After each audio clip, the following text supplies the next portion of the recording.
नमस्कार साथीहरू, मेरो घर सिन्धुली जिल्ला दुधौली नगरपालिका हो। हाल म कतारमा बस्छु। आज म राज्यमा छलफल हुँदै गरेको एउटा विषयको बारेमा कुरा गर्छु, जो 16 वर्षभन्दा माथिका व्यक्तिहरूलाई सैनिक तालिम दिनुपर्छ भन्ने विषयको। यति बेला देशमा 16 वर्षभन्दा माथिका मानिसहरूलाई सैनिक तालिम दिने कुराको व्यापक चर्चा चलेको रहेछ। यसको ठिक विपरीत दिशातिर उभिएको मान्छे हो म। हाम्रो देशमा चरम गरिबी छ, अभाव छ, भोकमरी छ।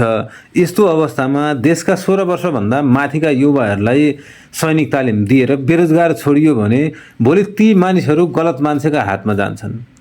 राज्यले 16 वर्षभन्दा माथिका मानिसहरूलाई सैनिक तालिम गराउँदै गर्दाखेरि सबैभन्दा पहिला राज्य कस्तो हुनुपर्छ भनेपछि केही समय अगाडि देशबाट सैनिकको सङ्ख्या घटाउनुपर्छ भन्ने डाक्टर सोडिङ वागले हालका अर्थमन्त्री छन्। यिनै अर्थमन्त्री हुँदै गर्दा देशमा 16 वर्षभन्दा माथिका मानिसहरूले सैनिक तालिम गर्नुपर्छ भन्ने अभिव्यक्ति आउनु अथवा राज्यले यो गर्न खोज्नु भनेको शङ्काको दृष्टिकोणले हेर्नुपर्छ।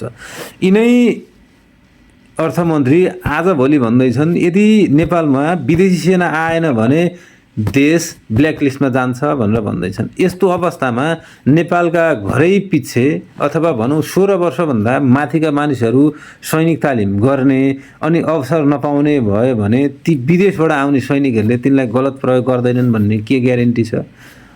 अझ भनौँ यो देशलाई खारेज गर्नुपर्छ भनेर अभिव्यक्ति दिने हिसीलाई हामी, जसका पति डाक्टर बाबुराम भट्टराईसँग अहिलेका राजनीति दलका नेताहरू भनौँ अथवा अहिले सरकार पक्षका व्यक्तिहरू बेला बेलामा राजनीतिक सल्लाह लिन जाने गर्छन्। ती मानिसहरूबाट देशको हितमा काम हुन्छ भन्ने कुरा हामी जनताले कसरी विश्वास गर्ने? अर्का व्यक्ति छन् डाक्टर सीके राउत।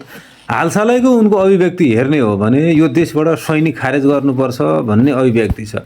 नेपाली सेनालाई यो देशबाट खारेज गर्नुपर्छ भन्ने व्यक्तिले ती सैनिक तालिम गरेका युवाहरूलाई विद्रोहमा लाँदैनन् भन्ने कुरामा कसरी विश्वास गर्ने?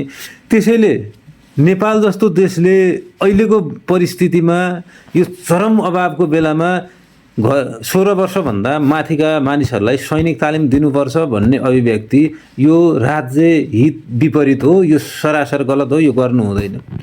देशमा चरम गरिबी छ, चरम अभाव छ। त्यसमाथि पनि नेपालीहरू जन्मजात लडाकु हुन्छन्। जन्मजात लडाकु जन्मिएका मानिसहरूलाई अझ सैनिक तालिम दिएर मजबुत बनाएपछि ती मानिसहरू विद्रोही भएर निस्किए भने देशको अवस्था कस्तो हुन्छ तपाईहरू आफै कल्पना गर्नुहोस्। यो जनताका आधारभूत आवश्यकताहरू राज्यले पुरा गर्न सकेको खण्डमा र जनतालाई परेको साह्रो गाह्रो अप्ठ्यारोमा राज्य गएर अभिभावकको रूपमा उभिएको अवस्थामा सैनिक तालिम गराइयो भने जनताहरू देशलाई माया गर्ने हुन्छन् र देशप्रति वफादार हुन्छन्। यस्तो अवस्थामा 16 वर्षभन्दा माथिका मानिसहरूलाई सैनिक तालिम गराइयो भने देश हितमा हुन्छ।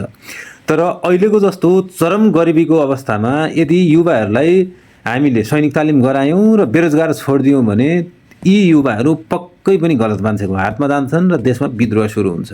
मेरो भनाइ ठिक लाग्छ लाग्दैन एकछिन सोचेर मात्रै कमेन्ट गर्नु होला।